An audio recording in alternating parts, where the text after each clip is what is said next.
Hi there everyone, welcome back to another video of Later Customs. To show some support and appreciation, don't forget to smash the like button, do subscribe to our YouTube channel for some nice future content on Japanese cars and German cars. If you guys have been following along on our content, you guys know that we recently replaced Tegan's B18 engine with a B20 engine. And the reason being behind that is because we had an overheating problem with this B18 engine. And by removing the head, we thought initially it was heat gasket. By removing the head, we noticed that this B18 block was or is corroded. And the best solution to that is to replace the block. And luckily here by us, the B20 engines are not really that expensive and it's the easiest way to upgrade or to actually gain more power. So we went with the B20B engine for Tegan. I'll just show you that footage real quick of us actually transplanting the engine into the B18 chassis.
After throwing in the engine, unfortunately I actually had to go to work, but while I was gone, Tegan actually got some nice goodies done on the car while the car is still in the air and in the preparation form of getting this engine started up in the car.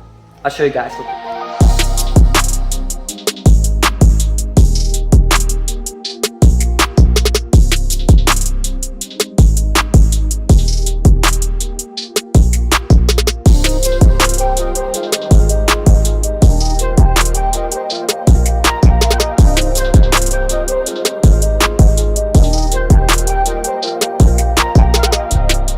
Tegan actually went and fitted a SRR lip on this car. So this car initially had a prelude lip on which was completely ruined due to how low Tegan was driving with his car, him and his dad. And he actually went and purchased these bulbs as well. So these are Diadem blue bulbs, if I'm not mistaken, from Concept Sport.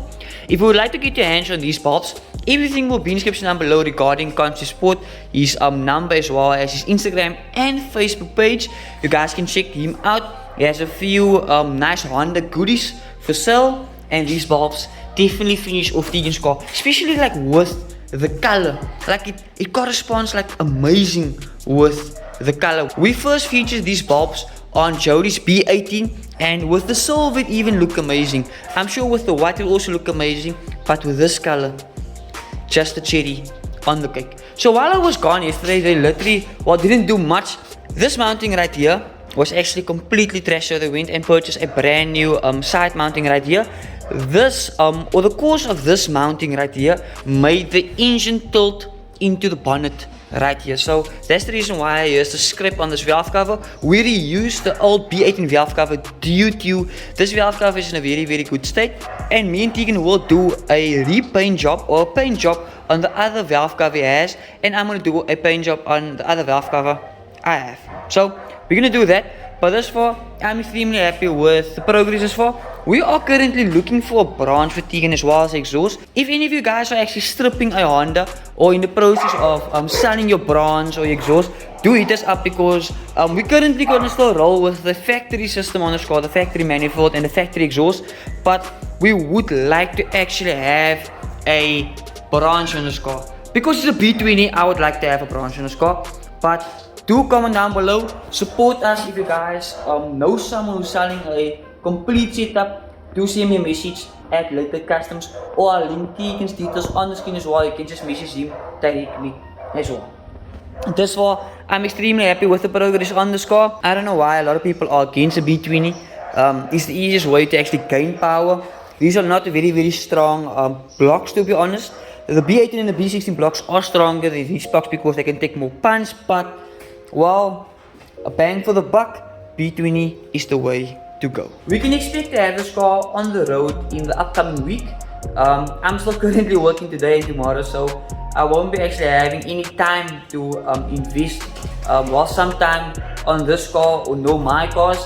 But one thing I like to show you guys is that I actually got the steering wheel for this car, and the steering wheel and bleeding the brakes was the only thing keeping us back from taking this car on the road. Obviously I need to sort out like the rear lights of the car and stuff like that, but here's the steering wheel I got for this car. This is not really the best of the best steering wheels, but I actually seen a new spec dash with the steering wheel on and I kinda like it. I paid cheap enough for it. I think I paid like $350 for it by my buddy Elroy, so big shout out to Elroy. But I bought the steering wheel because I currently don't have a steering wheel. I sold my Velocity steering wheel due to the horn not working, so hopefully with the steering wheel the horn will work and we can actually get it on here.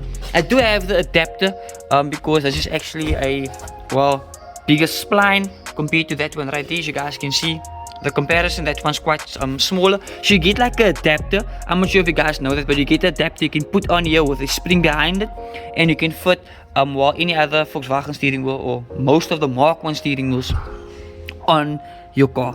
I do have to still finalize a lot of stuff. I don't really have much tighten on this car, like the thinners are just literally hanging on the car, so I'll need to do all that before I can actually take the car out for a first drive.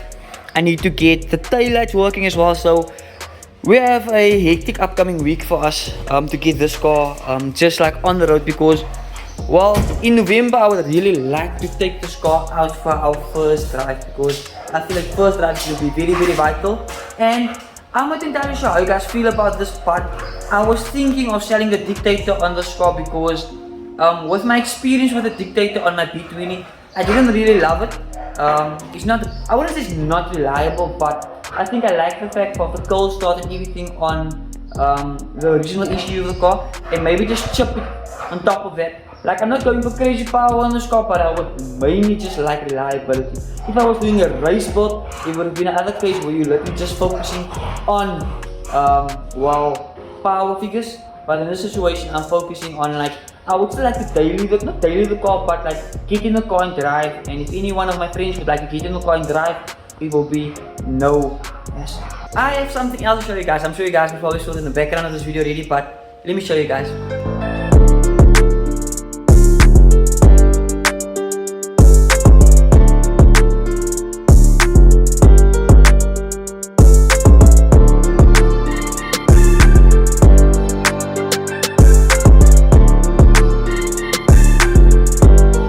Testing purposes, I actually went and fitted the blades on my car, which it doesn't really look too bad. I'll throw a picture on the screen of a better view because this is not really like a great view.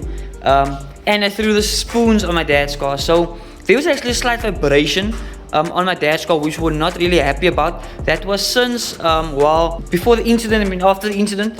So something we've noticed, I'm not entirely sure if many of you guys have this, but on these blade ribs there are a slight vibration. Like, I'm not sure why there's a vibration on these wheels.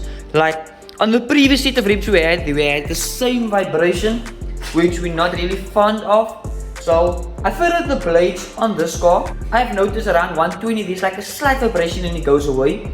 These wheels are balanced, but I'm gonna take them for balancing once again, just to double check, because the wheels has been resprayed, so I'm not entirely sure that threw the balancing out. So do comment down below if you guys maybe have any solutions to it, because we got speaker rings on it and it made it a little bit better, but not that much better. So there's still like a very slight vibration on. With the spoons on this car, again, the car's driving perfectly fine, it's driving flawlessly, so I think the problems is definitely on these wheels. These wheels are not buckled or anything. I've made sure of that, so it's definitely something to do with the balancing or the speaker ring, something like that. So maybe someone can comment down below what's actually going on there, so do let me know. But it's not going to stay like this forever, because these wheels look better on that car and those wheels look better on this car. It was just for testing purposes and I kinda just like throwing it around. One thing I'm not gonna do is throw the City Sport on this car because I'm too scared I'm gonna love it. Like I'm literally scared I'm gonna love it and not gonna remove it from this car because the City Sport is only meant for one car and that's the yellow thing. So yeah.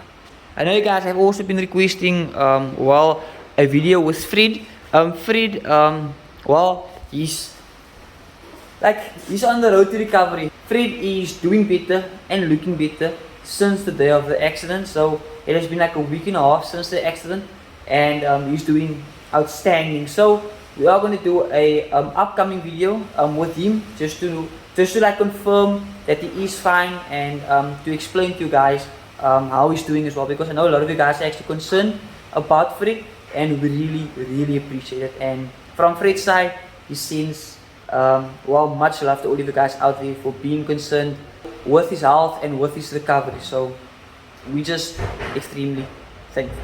Today's video is going to be a little bit short, but I hope you guys are appreciating the content. You guys can hear it's actually raining. So the rain echoes very loudly in the garage. So I'm going to make this quick for you guys, but I hope you guys enjoyed the content. I hope you guys enjoyed today's video and today's update. To show some appreciation and love, don't forget to smash that like button and to subscribe to our YouTube channel. We're going to make some amazing progress on these cars in this upcoming week. I'm going to try my utmost best to film as much as I can, because we actually do have a lot to get done in the garage. So I'll see you guys in the next video.